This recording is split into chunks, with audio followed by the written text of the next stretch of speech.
Gandhi once famously said to be the change that you want to see in the world. And one young woman who was raised here in CU is doing that by becoming the advocate she needed as a child. And storyteller Erin Valley is joining us now with more. Yes, so Wanjel Browning was just 8 years old when both of her parents were incarcerated. But despite the hardships she faced in her childhood, she's come out on top to inspire change. This is her story. I was always like a bookworm. I really liked school. I really liked my teachers. I really liked getting good grades, and I was good at it. The only thing that I had that I did not share with all of my peers was that both of my parents were in prison, and I was in this new system called foster care.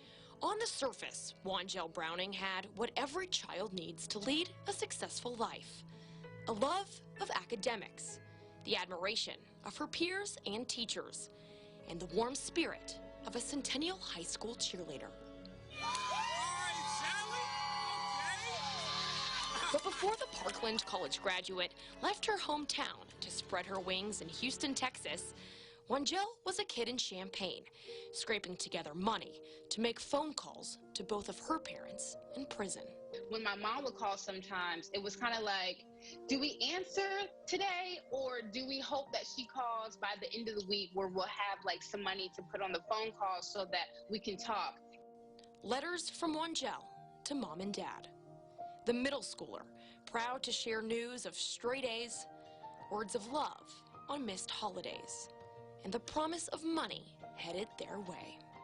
Going into middle school, having to decide, like, well, am I going to use my allowance money to send it to my mom so that she can get some items from commissary, or do I want it to go to the mall and hang out with my friends?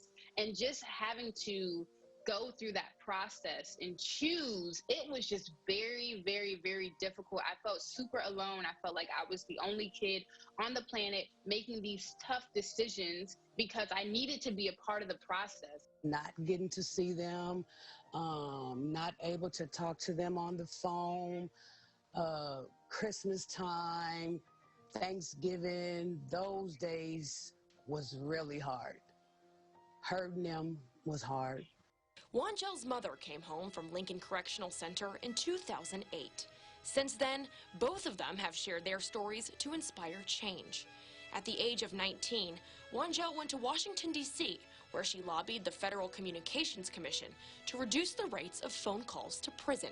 And it was just kind of like, wow, this is pretty surreal. Like, I'm talking to the commissioner of the United States, telling them and other people why it's so important for, you know, in my case, kids to be able to talk to their parents at an affordable rate. In Illinois, she helped pass House Bill 6200, lowering the rates of calls to less than 7 cents per minute. I'm so proud of her. I really am.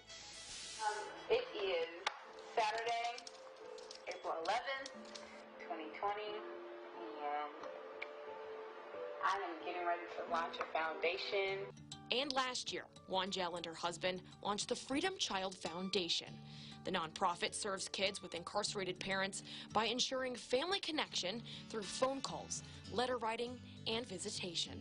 I want to show up as the person that I wish that I had when both of my parents were incarcerated.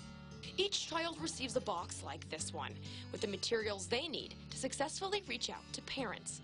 The foundation also provides kids with bus tickets, gas money, and yes, even therapy. There's a stigma that's being reduced around therapy, and it's amazing. I love that. But the truth of the matter is therapy is still a luxury to so many people, and not a lot of people can experience that luxury, but they still need the help. And so I felt like as an organization, it is my job, my duty to make sure that those kids are able to get that therapy help that they need, and that they aren't 30 years old trying to unpack so much trauma because they don't know what happened to them and they don't know how to process their emotions. I'm not ashamed for going to prison. I tell anyone, it made me a better person. I am actually glad that I went. Best of all, Wanjel's recruited her mom to serve on the foundation's board. Together, they shine as a beacon of hope for the 5 million children across the country who come from families like theirs. it's time to start investing in our future. And I feel like this would be an amazing investment, honestly. Keeping the kids from out of prison so they won't make the same cycle as their parents. Yep, breaking that cycle. You going to prison, you won't even get to see your son grow up or your daughter grow up because you're in prison for the rest of your life. And we don't want that. We want to break that. It's time to be broken. Wanjel does have a very big goal for the end of the year. She hopes her foundation will reach 10,000 kids by the end of 2021. All right, we'll connect you to the Freedom Child Foundation online at CILiving.tv after the show for anyone interested in connecting with them.